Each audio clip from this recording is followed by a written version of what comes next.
Hello everybody. So today I want to talk about calculus, the topic that is about limit.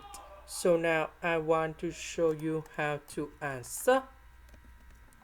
We divide by s squared on numerator and denominator.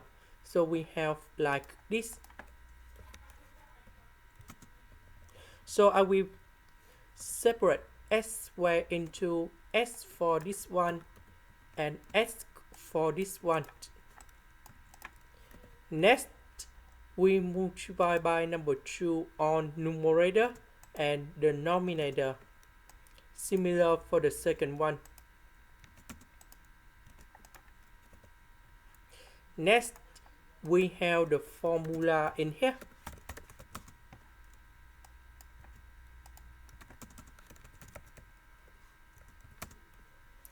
When s approaches to number 0, sine of as over as equals to number 1. That means sine 2s over 2s and sine bs over bs equals to number 1. And now we have the final answer.